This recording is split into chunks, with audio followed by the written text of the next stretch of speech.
Captain, Felix and the Vicar are arguing again.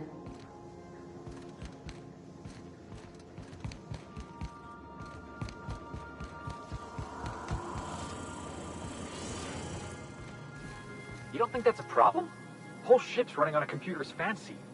That'll make you nervous, Preacher? No, Felix. The concept of a ship computer does not make me nervous. Are you scared of Ada? I ain't scared of Ada. Good. I'm glad we cleared that up. It's just, she's a computer, Max.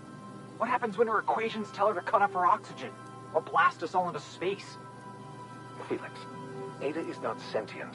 She can't act out of a sense of malice. Where do you get these ideas? I was watching True Stories of Mechanical Murderers last night. Felix, I find your purity refreshing.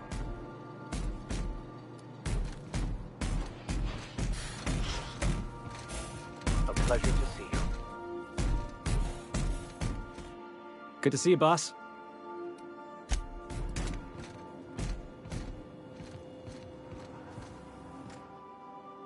Hey, Cap.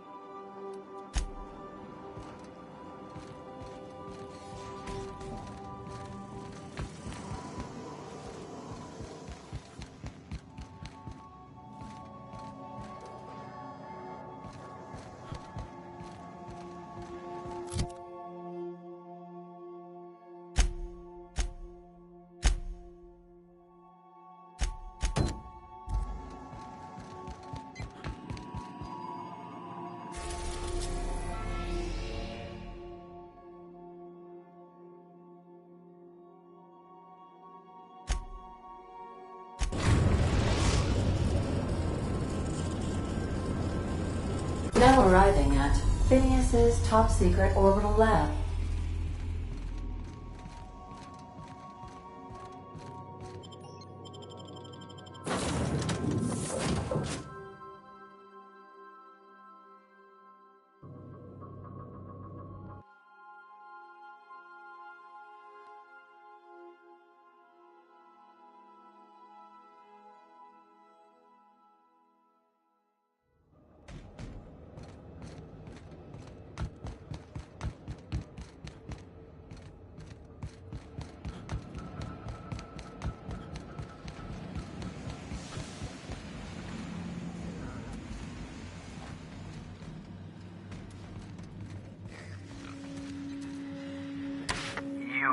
I'd clap you on the shoulder if I weren't behind a wall of bulletproof glass.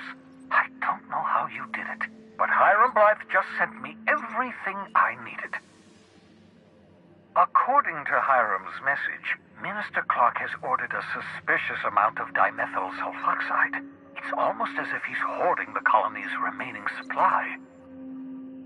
Typical elitist, hoarding supplies during a time of scarcity. Once I have those chemicals, we can revive the Hope's colonists and put some decent people in charge. So, good news. You're going to Byzantium and stealing those chemicals. Exciting.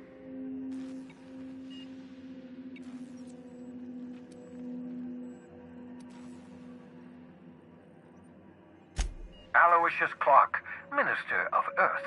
Virtually every colony requires the presence of a Minister of Earth. Clark is complicit in every one of the board's crimes.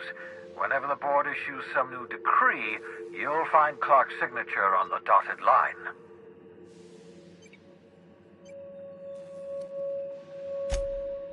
If I had time and several blackboards, I could explain the details to you, but to put it briefly, dimethyl sulfoxide is the reason you're alive today. The chemical is absolutely essential to reviving the Hope's colonists.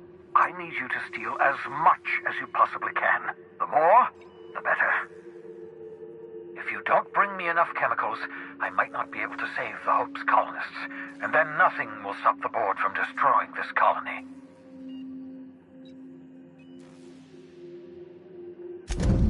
Ah, yes, the details. I'm not about to ask you to rampage through Byzantium trading bullets with the board's agents. We'll have to resort to subterfuge. Carmen Imagawa. She's my contact in Byzantium. Meet her at the docks. She'll have all the necessary intelligence you require. I'm giving you my old nav key to Byzantium. You'll need it to land in the Golden City. Remember, you're looking for dimethyl sulfoxide. Big green bubbling vessel with a warning label. I'll take as much as you can find.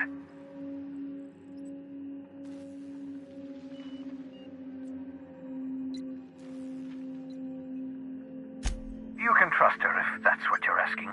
Imagawa is the finest special agent in Byzantium that money can buy. My money, anyway.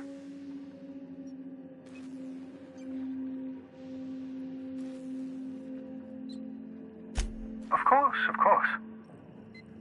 What's on your mind? You've done fine work for Sublight. By the transitive property of reputation, I am now in Sublight's good books. Well done. What's on your mind?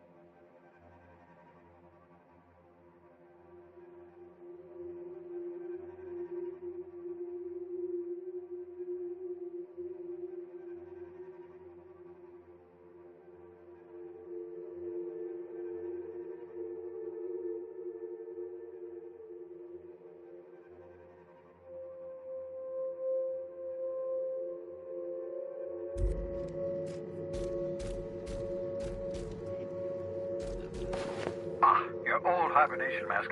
Had to remove it, you know, in case you were prone to vomiting.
A reminder to all crew members, there is only one toilet on the ship.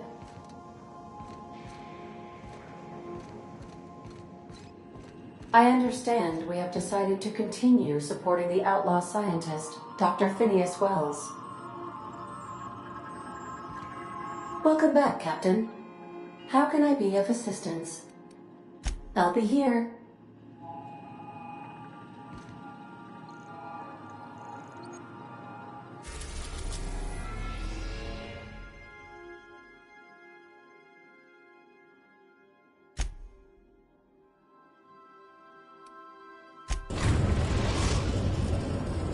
We are now in orbit above Byzantium, Captain.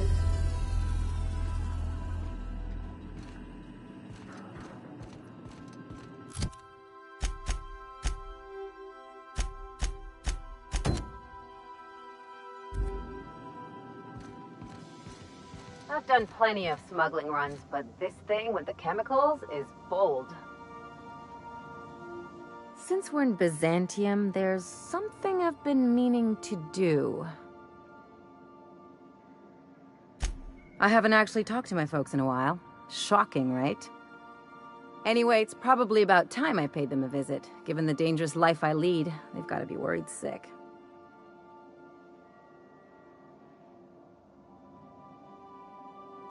Which brings us to where we are today, several messages and a few years late. See, I'm originally from Byzantium, born and raised. I know that probably comes as a big surprise.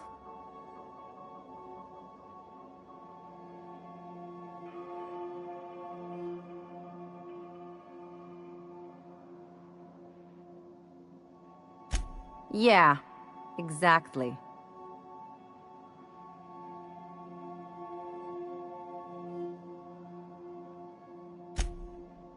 Oh, well, I was thinking you'd come too?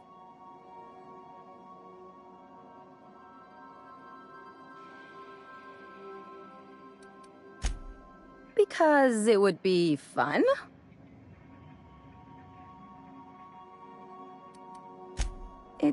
Well, they know me as Marilyn the Surgeon. They don't know Ellie the Pirate Sawbones.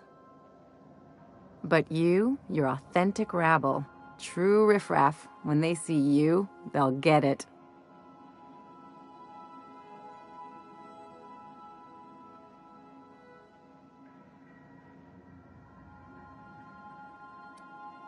Come on, I didn't leave home and become a pirate because I enjoy making responsible decisions.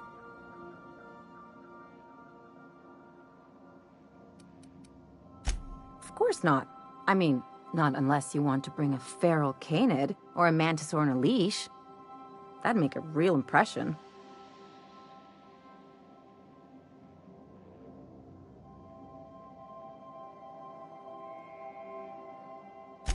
Great.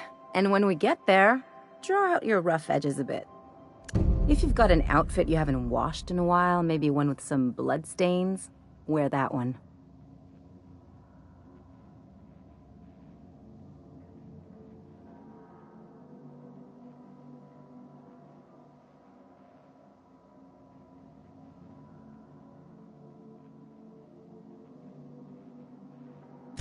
You're the boss. Anything else?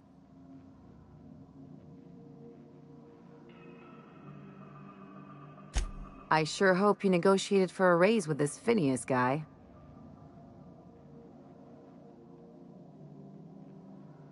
Ever notice how this job gets bigger and more dangerous every time he calls in? He's asking a lot, Captain. Makes me wonder what your angle is.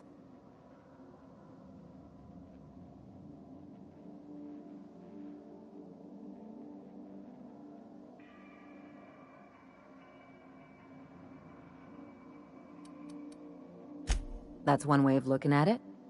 Another is that he pulled you out of hibernation without your say-so and got you to do his dirty work. Besides, none of this is your mess, so why go dirtying your hands with it?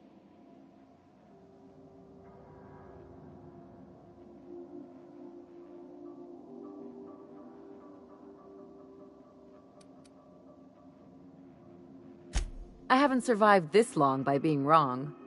And anyway, Phineas isn't your only option.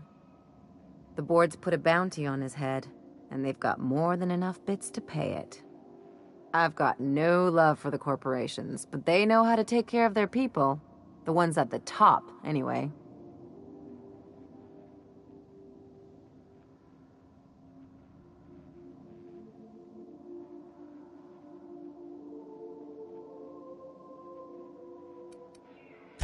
Everyone is.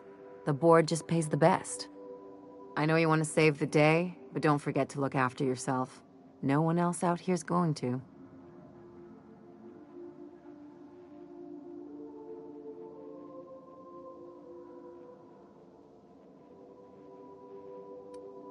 Hey, don't get any ideas. I'm just making sure you last long enough to pay me at the end of this. Anything else?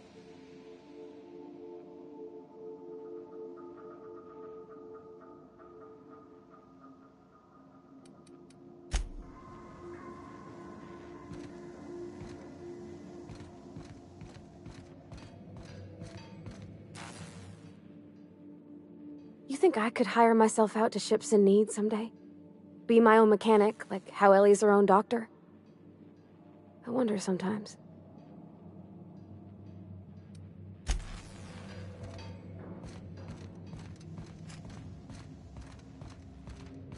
Please avoid damaging yourself or others while you are out.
still tinkering with that?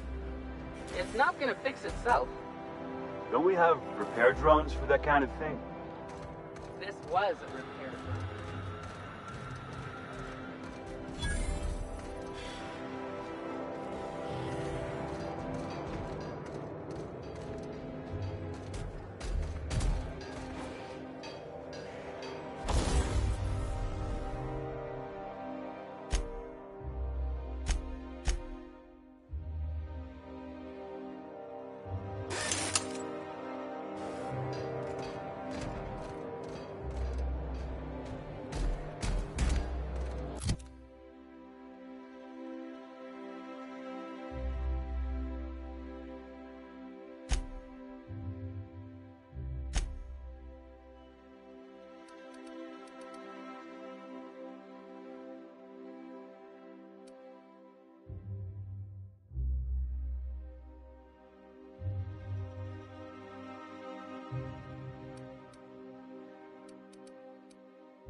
Nothing exciting ever happens around here.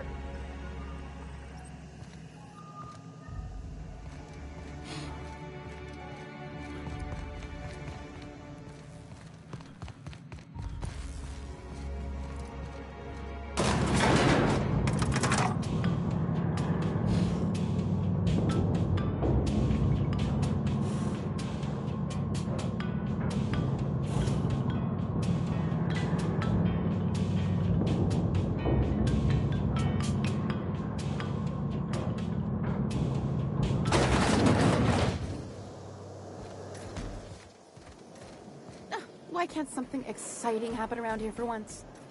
Nothing wrong with stability. It means everything's running like clockwork. Don't you ever want a little fun? Maybe see a marauder ship get blown to bits overhead? What a thing to say. Everyone knows marauders can't fly.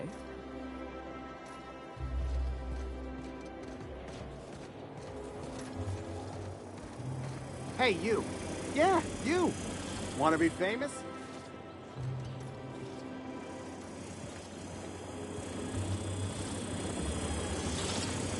Kid, you got presence. Natural magnetism. Know what I mean?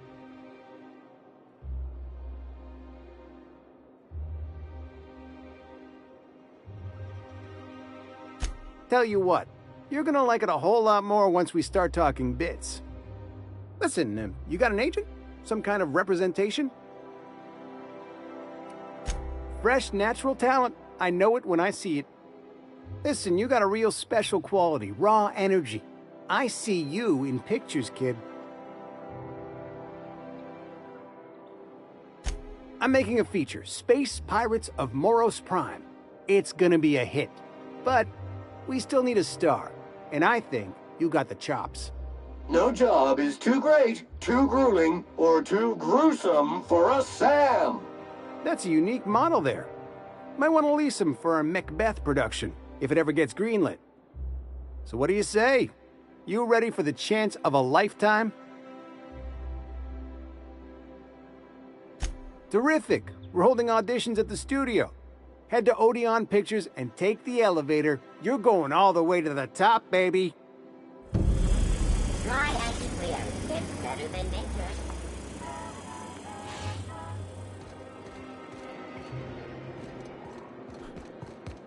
It's so polished, it shines. You think I'd get arrested if I climbed up on that to get a look at the gearings?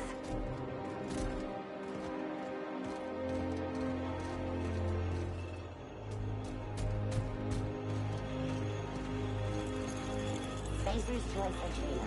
For life's little injuries.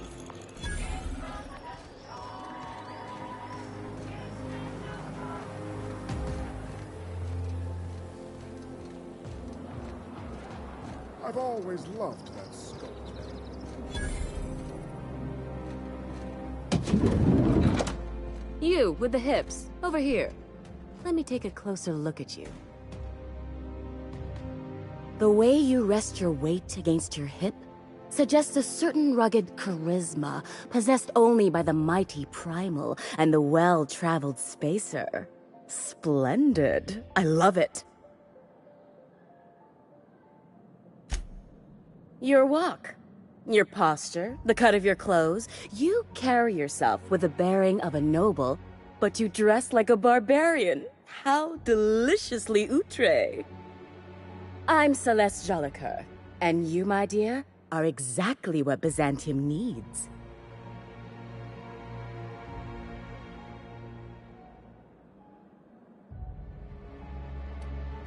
I'm an artist, darling, not a tweed merchant. I don't sell things. I pollinate the world with art. I'm working on a new line of clothing that will shock this city to its core, and I'd like your help. What do you say, my dear? Care to make history with me?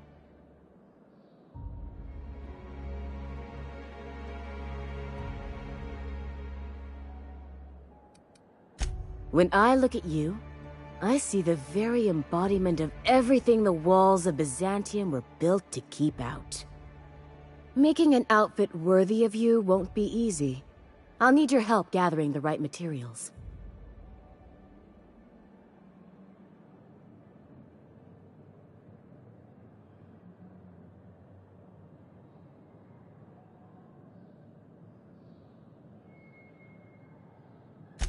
Marvelous! You and I are gonna wake this city up like a cold splash of wine to the face.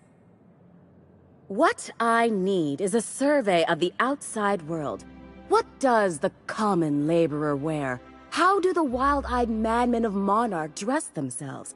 I've heard rumors, but I require samples. Also, I expect you to model for me.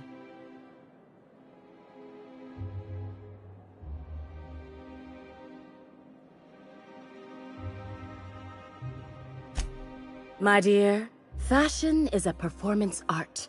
An outfit without a body is like an instrument without a player. I'll need you to model for me the following: the apparel of an iconoclast, the armor of a marauder, and a full ensemble of spacer gear, helmet included. And when I say spacer gear, I mean an outfit worn by real spacers, none of that garbage Spacer's Choice pedals. You have the bearing and demeanor of a born model. You're going to absolutely murder this job. I expect you'll cut an exquisite figure. What else do you need to know? I've heard rumors of these iconoclasts, half-mad zealots rampaging across the surface of Monarch. You'll have to find your own way into Monarch. I can't help you.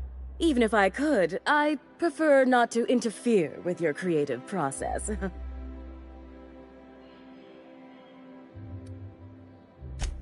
Fabulous! I can't wait to see what you dredge up.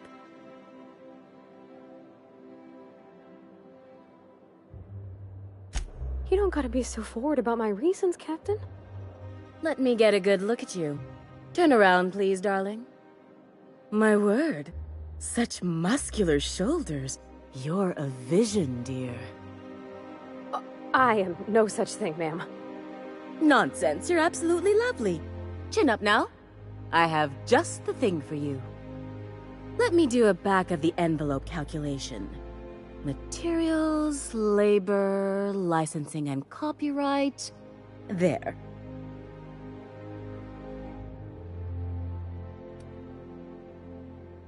Love? That's the ultimate luxury, darling. Love. Oh, gracious me. I don't get why that's funny, ma'am. Oh, my cherub. Who woos for love anymore? That's so... precious. All right, Captain. Here is the absolute best I can do for you.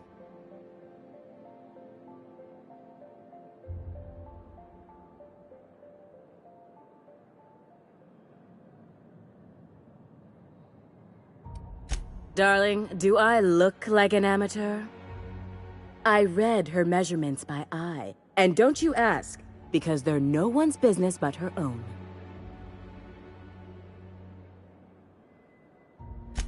There are some things I simply cannot skimp on, darling.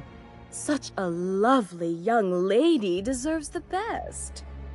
Now stand back. Back! I'll enter the settings and get these machines spinning.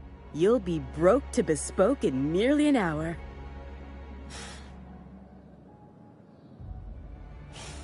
And there we are, my darling girl. I wish you a splendiferous evening. And if you don't mind my asking, have you any interest in modeling? What? Oh, no, ma'am. All them eyes staring at me? I couldn't. No way, no how. I get scared just thinking on it.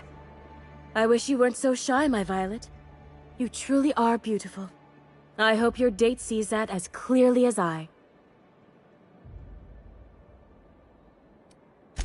If I were an enterprising spacer in need of a wardrobe, I'd probably head to the Groundbreaker.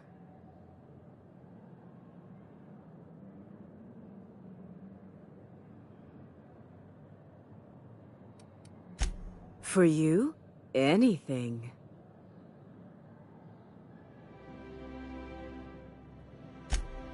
Outside Byzantium? Of course not. There's nothing for me outside Byzantium.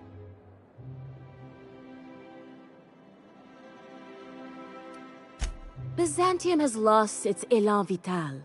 Everything about this city is so dreadfully stale.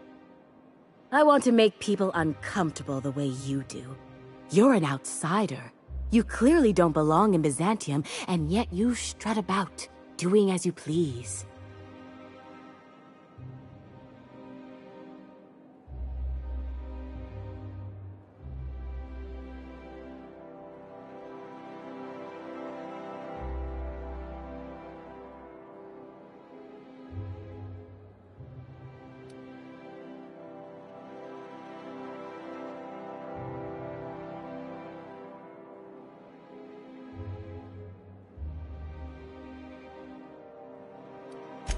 I'm not some common buttonmonger, darling. I'm an artist.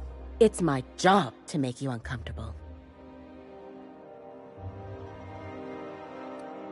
You're very welcome.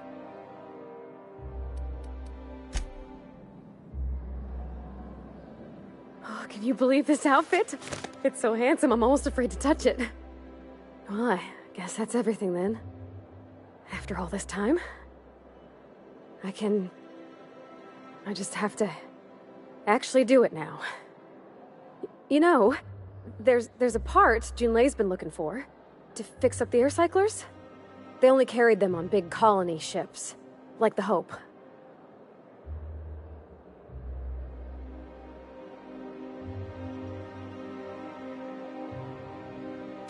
I know. For a while, it felt like everything I did was a little bit of help. And it meant I didn't have to ask her to be mine. Not yet. Not for real. Next time we dock with Groundbreaker, I'm doing it. I'll send June a message and ask her over. Oh, this is real scary, Captain. I'm grateful for all you done.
Crew report. Bioka is drunk. Surprise.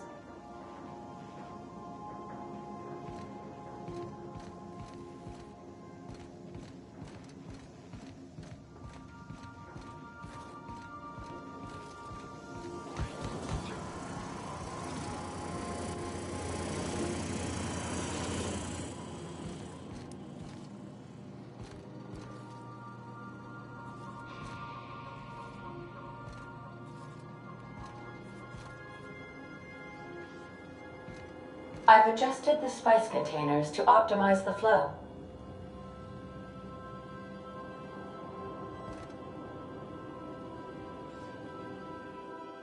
Good to see you, boss.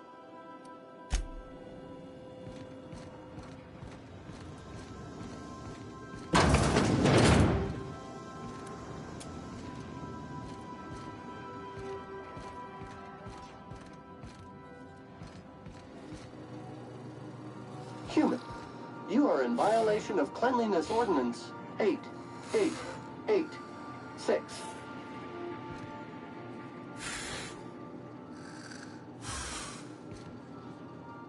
Dust accumulation analysis, 2.5 years. Error. This unit is unable to process the service request. Ah! Customer, please repeat the command.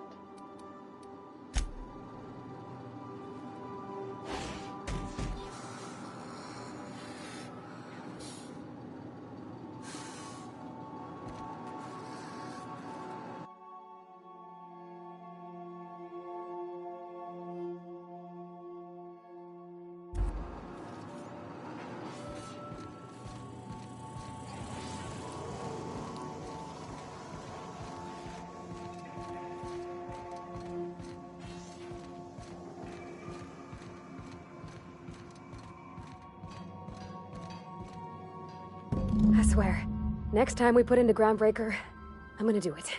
I'm gonna ask her over. Oh, I'm so nervous. Having trouble focusing on my work.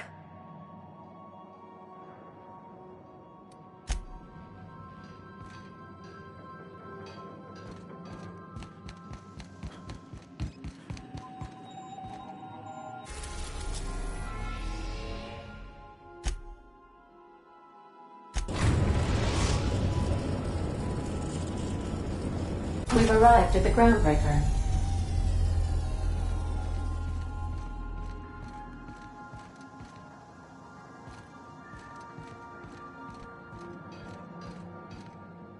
All right.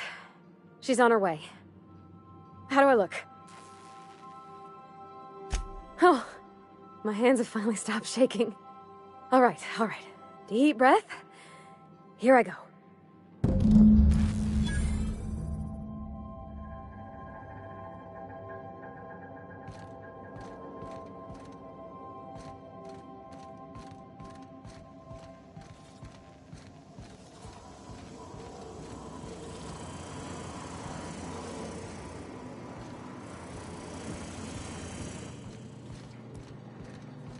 Anyhow, so I told him, Dad, I'm a big girl now. I ain't need your help.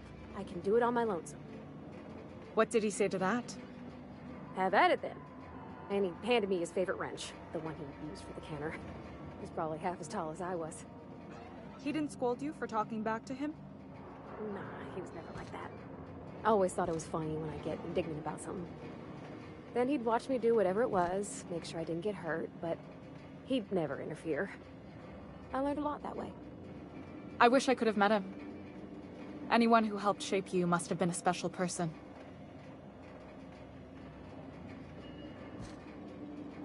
June called me pretty. Isn't this swell? My father and I were often at loggerheads. He had notions of how the station should be run, and I had others. He was fond of saying, "You think Groundbreaker pays for itself? Someone's got to cover the bills," when I chafed against his deference to the board. Sounds like he was afraid of him. He was, and he was right to be. Didn't mean I had to like it.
Some crew members are causing a disturbance on the ship.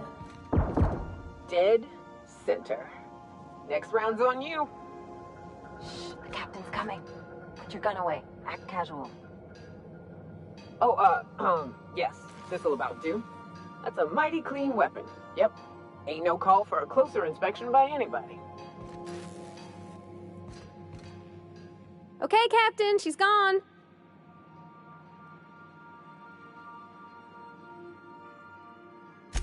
I'm near about vibrating. I'm so excited. So she got here, and the first thing she said was, "Oh, you smell nice, like mock apples." And I was like, "Yeah, new soap." And then she just sort of touched my arm real gentle-like and called the cut of my outfit elegant. I couldn't hear the rest on account of my heart was beating so hard. Then I led her into the kitchen. I think she about cried when she saw the spread. She stood stock still and just said, "Oh, real soft." Oh, and let me tell you, I was sweating. And then she blinked and said, "Is that dustback casserole?" I told her how we got Mr. Raymond to bake it for us, so it was double authentic. Made by a real live monarch person.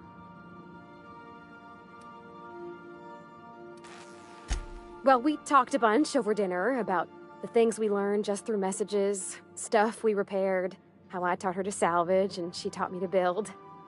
When I brung out the sweetheart cakes, June, she got a little teary, said she had a thing she needed to say. But I stopped her because I wanted to say it first. I never felt so bold, Captain. I told her about how she made me feel. Bold like I acted, strong, smarter and kinder than I am on my lonesome. I listed all the things I liked about her. And then she pulled out a paper and read a speech. She talked about the things she admired about me, like my cleverness and my humor, and how it made her want to be more open. Anyhow, when she wrapped up, I asked her to be my girlfriend. And Captain, she said yes!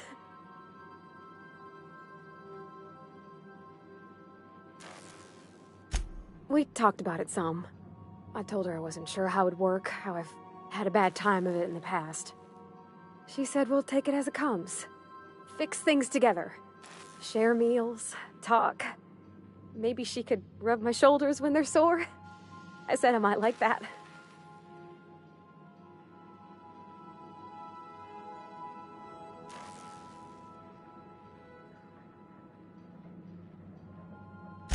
It's all on your account, you know. Imagine if you'd never taken me out of Edgewater. I'd have never met Junlei at all. I don't know nothing about the Vicar's capital P plan, but you've sure changed my life. So, if you don't mind, I'm just gonna head to my cabin and happy scream into my pillow for like an hour.